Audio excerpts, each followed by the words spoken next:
ధాన్యం సేకరణ అనేది కేంద్రం బాధ్యత అన్నారు లోక్సభ టీఆర్ఎస్ పక్ష నేత నామా నాగేశ్వరరావు. గత 7 ఏళ్లుగా తెలంగాణలో రైతులకు పుష్కలంగా సాగునీరు అందిస్తున్నామన్నారు. దీంతో దేశంలోని వరి దిగుబడిలో రాష్ట్ర రైతులు మొదటి స్థానంలో ఉన్నారన్నారు నామా. భారీ ఎత్తున పంట దిగుబడి అవుతున్న తెలంగాణలో ధాన్యం సేకరణకు కేంద్రం నిరాకరించడంపై నిలదీశారు. तेलंगाना का फार्मर्स का पैडी का इश्यू है। पिछले 3 दिन से जो है ना सर हम ये गवर्नमेंट का दृष्टि को लेके आया है। हम लोग अभी हम लोग का जो है ना साहब ये तेलंगाना में क्या हुआ साहब, अभी पिछले 7 साल में पानी देने का वजह से, फ्री करंट का वजह से और उसी तरीके से जो है ना सर उसी तरीके से हम लोग को जो है ना सर राइट बंधु का वजह से paddy we are number 1 in paddy में नंबर 1 इन इंडिया साहब। ये पैडी प्रोक्यूरमेंट जो है ना साहब सेंट्रल गवर्नमेंट का रिस्पॉन्सिबिलिटी है। ये गवर्नमेंट जो है सर पैडी प्रोक्यूरमेंट नहीं सब, ये तेलंगाना का फार्मर्स का इश्यू है साहब। तेलंगाना का फार्मर्स का पैडी का इश्यू है। पिछले 3 दिन से जो है ना सर हम ये गवर्नमेंट का दृष्टि को लेके आया है। हम लोग अभी हम लोग का जो है ना साहब ये तेलंगाना में क्या हुआ साहब, अभी पिछले 7 साल में पानी देने का वजह से, फ्री करंट का वजह से और उसी तरीके से जो है ना सर उसी तरीके से हम लोग को जो है ना सर राइट बंधु का वजह से paddy we are number 1 in paddy में नंबर 1 इन इंडिया साहब। ये पैडी प्रोक्यूरमेंट जो है ना साहब सेंट्रल गवर्नमेंट का रिस्पॉन्सिबिलिटी है। ये गवर्नमेंट जो है ना सर पैडी प्रोक्यूरमेंट नहीं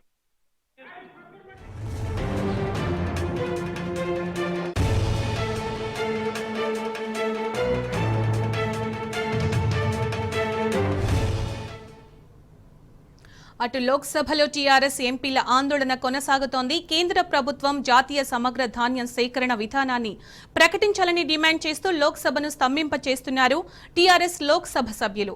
స్పీకర్ పోడియంను చుట్టుముట్టి ప్లకార్డులు ప్రదర్శిస్తున్నారు. తెలంగాణ బచావో అంటూ టీఆర్ఎస్ ఎంపీలు చేస్తున్న నినాదాలతో లోక్సభ మారుమోగుతోంది. ఇప్పుడు పార్లమెంట్ సమావేశాన్ని లైవ్ లో చూద్దాం.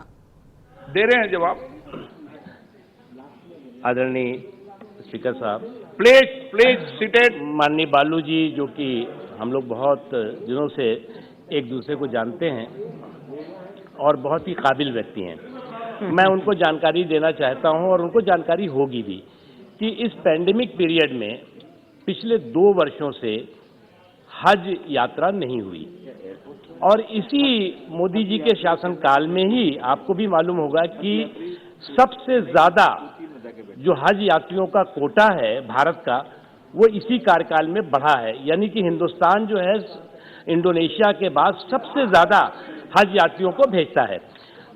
पैंडेमिक पीरियड में क्योंकि 2 वर्षों से हज यात्रा नहीं हुई, इसको लेकर के कि इस वर्ष हम लोगों ने उम्मीद जगाई हुई है कि इस बार हज यात्रा हो।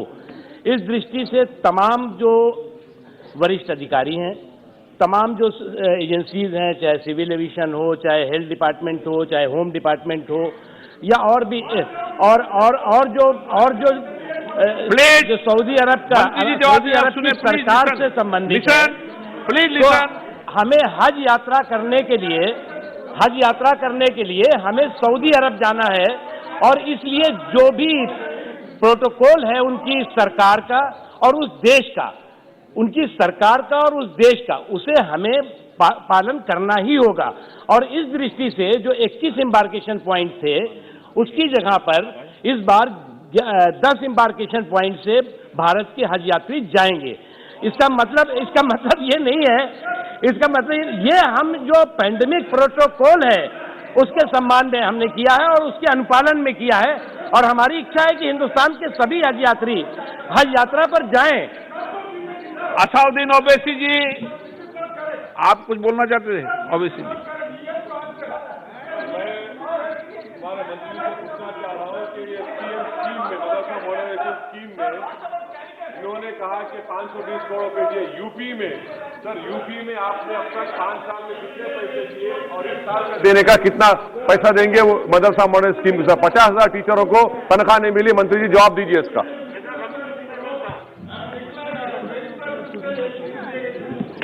आदरणीय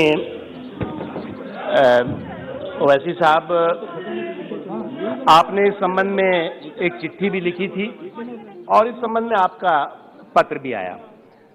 मदरसों में और इसके अलावा जितने भी शैक्षणिक संस्थान हैं उनमें अलग अलग जो हमारे केंद्र सरकार के और राज्य सरकारों के भी एजुकेशनल एम्पावरमेंट की स्कीम्स हैं, उसके तहत लोगों का एजुकेशनल एम्पावरमेंट हो, इसके लिए हम काम कर रहे हैं।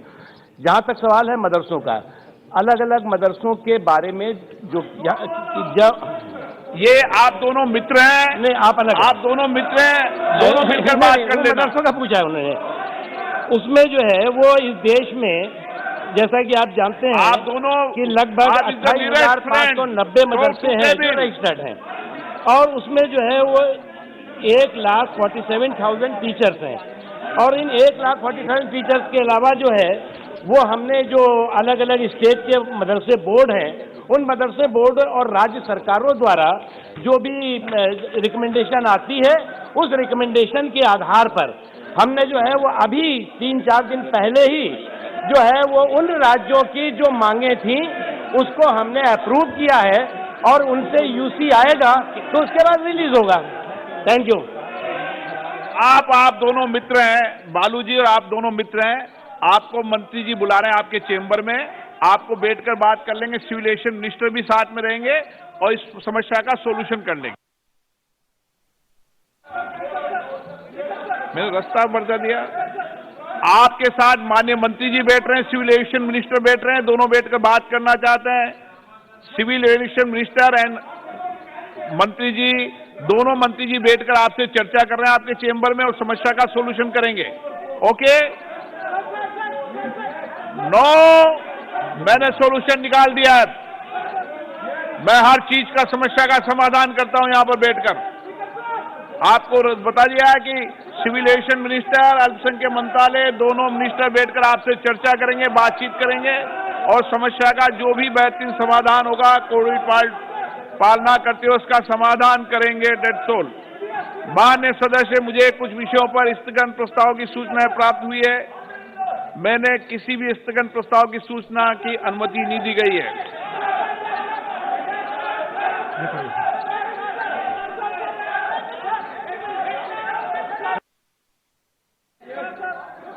आप हाँ। Speaker sir, thank you very much for giving me this opportunity. Sir, we, the people from Kerala, seeks the intervention of Government of India regarding the Mullaperiyar Dam. The safety of the Mullaperiyar Dam is in utter danger. The life and safety of the people are in danger. So we seek the intervention from the Honorable Minister. Sir, yesterday the water level of Mullaperiyar Dam has risen more than 142 feet. The Mullaperiyar Dam is not in a position.